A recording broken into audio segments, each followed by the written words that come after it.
Sila lang dalawa nakakaalam. Kahit walang vlog nagsasama. Lakasan mo lang yung loob mo. Kaya yan. Mas maganda yung nagsasabi na ano ng maaga. Mas mahirap yung tinatago yung... Ay, yun. Nako. Permit lang po sana kung pwede. Ligawan ko po yung anak niya. Okay namin, Eds, na magpapaalam mo siya na pwede kang ligawan. Siyempre, nakapag-proud po sa anak. Yung gano'n na. Pinapaalam po. Yung gano'n. Nakapag-proud. Kuya Dambo! Uy, Kuya Dambo! Hello, Kuya Dambo. Where's Kuya Dambo? Kuya Dambo! Kuya Dambo, shoutout. Kuya Dambo, shoutout! Oh my J!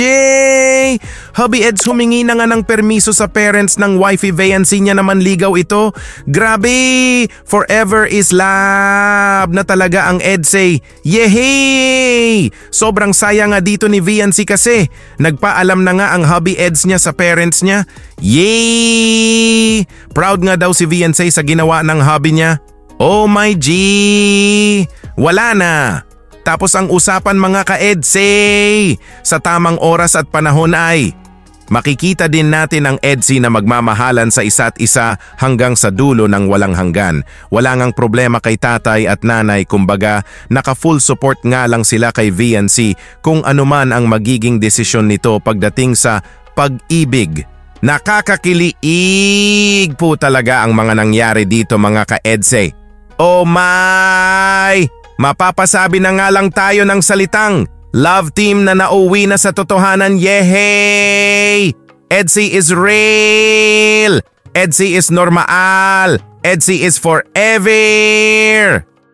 Bago po tayo magpapatuloy sa nakakakilig na pagre-reaction mga ka-Edsay ay shoutout ko po muna ang ama at founder ng Kalingap, Kuya Val Santos Matubang, at syempre din po Ate Edna Vlogs, Idol Kalingap Rab at Ma'am Jackie Tapia Matubang. Pati na rin po sa lahat ng charity vloggers, Kalingap Reactors, especially na po ang Karepa.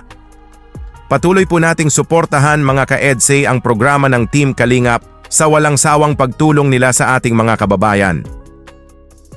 Oh my G! Ito na po mga ka-Edsay. Oh my! Hubby Eds magpapaalam na nga sa parents ng wifey Viancy niya naman ligaw ito. Kaso ay kinakabahan nga si Hubby Eds dito kaya it takes time to tell them, naku po! Go, go, go! Hubby Eds, kaya mo yan! Please watch nyo this po mga ka-Edsay. Ito na po! Lakasan mo lang yung loob mo. Kaya yan. Mas maganda yung nagsasabi na ano ng maaga. Yes! Mas mahirap yung tinatago yung... Ay, yun. Nako. Sabihin mo. Sige po. Samantalahin mo. Total, yan si Viancy. Kung pwede lang po ay...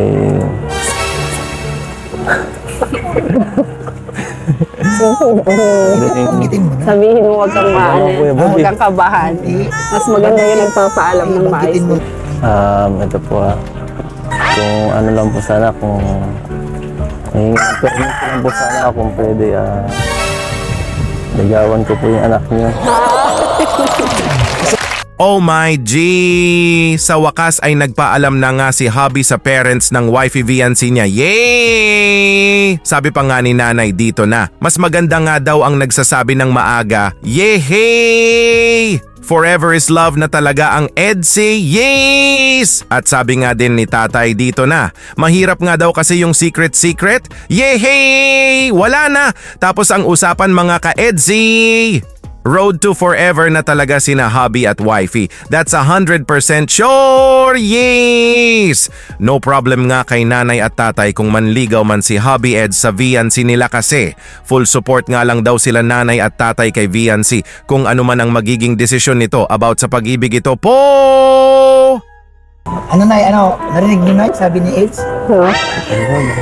Basta kung anong gusto ni Viancy naman, kung anong saksiya naman ng hindi naman kami. Kung anong nila, kami support lang kami. Sila lang dalawa nakakaalam.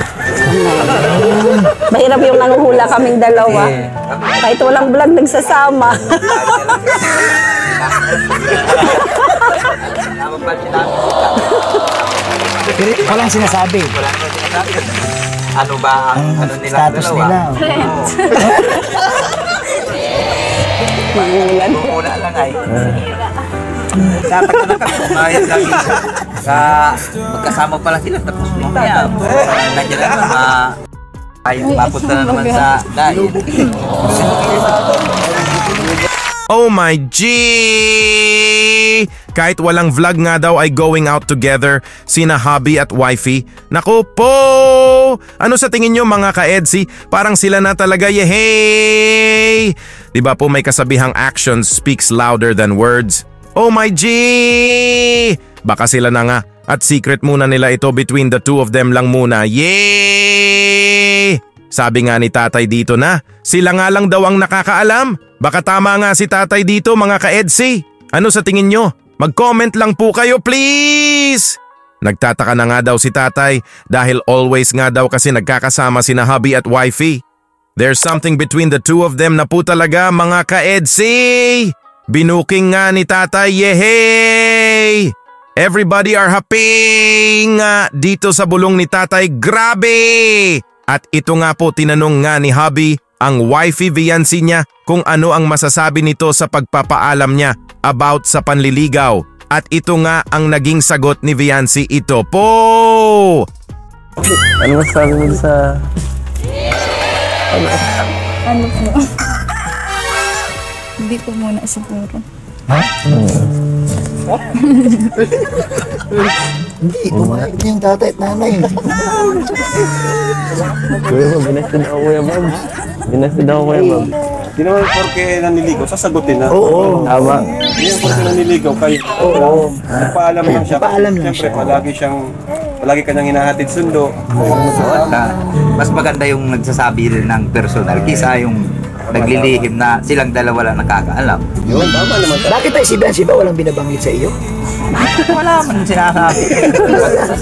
Basta masabi. Dapat kayo, nakatanga din ni Biancy. Oo. Kung bakit, Biancy, ano mo? Ipaliwanag mo rin sa magulang mo siya. Ano pa kayong gano'n? Ano sinabi ni Eds? Oo, yung matapang na pag-amin ko. Oo, inamin ni Eds na magpapaalam mo siya na pwede kang ligawan. Siyempre nakaka-proud po sa anak. Yung ganun na. Pinapaalam po. Yung ganun. Nakaka-proud. Pero masaya ka man na narinig mo yung sinabi ni Eds. Botong-boto nga si tatay kay hubby Eds dito. Yehey! Maganda nga daw kasi ang nagpapaalam sa kanya ng personal. Yes! Go, go, go! Hubby Eds! Sabi nga dito ni Viancy na nakaka-proud nga daw ang ginawa ng hubby niya. Yehey! Kasi nagpapaalam ang hubby niya sa parents niya na manligaw ang hubby niya sa kanya. Oh my J! Masaya nga daw si Viancy nang marinig niya ito. Yay! Nakakakilig naman ito, grabe! Kilig na talaga ako sa inyo, Edsay. Oh maay! Napapatalon-talon na ako sa di may paliwanag na kiliig. Naku po! At ito po mga ka-Edsay, panoorin po natin ang naging mensahe ni nanay at tatay kay hubby Eds. Ito po! Ano lang, sa akin lang sana kasi si Biancy baga, hindi pa naman niya parang syempre first na ganyan. Mahirap yung masasaktan, gano'n. So na ang ibig mong sabihin, ingatan ni Ido. Sana ingatan nyo Yun, yung... Eds. Ano masabi mo, Eds? Ano sabi ko? Siyempre, hindi naman sasaktan. Sa akin, walang problema yun kasi dumaan din ako dyan sa ganyan. Galing. Basta, ang importante, nagpaalam. Kung talagang, may tsatsagaan niya, ay makukuha yung gusto. Ay, grabe. Pero pag hindi, kumbaga sa ay kung hindi mahalaga, hindi yan magtsatsaga. Ay, ganun lang yan. Panalo na. Kuya Bob, panalo na. Nagpaalam siya. Siyempre, walang problema yun sa amin kasi nagpaalam naman. Ayos. Nangako nga si hubby Eds kay nanay dito na he will never hurt nga daw ang puso ng wifey Viancy niya Kumbaga, hubby will love her Viancy like a princess. Yay! At nang marinig nga ni Hubby Eds ang mensahe ni tatay sa kanya ay napasabi nga si Hubby Eds dito ng panalo na Yehey! VNC will be Hubby Eds forever love na talaga. Yes! Wala na nang ibang hahanapin si Hubby na girl na makakasama sa habang buhay kasi nahanap na niya ang the one niya. Ang isang VNC na nga ang tinadhana kay Hubby na babaeng makakasama nito hanggang sa dulo ng walang hanggan with full of sweetness and love. Yehey! Edsy is real! Edsy is normal! Edsy is forever! Pero salamat kasi nagsabi ka na. Sabi nga ako. Nagsabi ka kay na mama.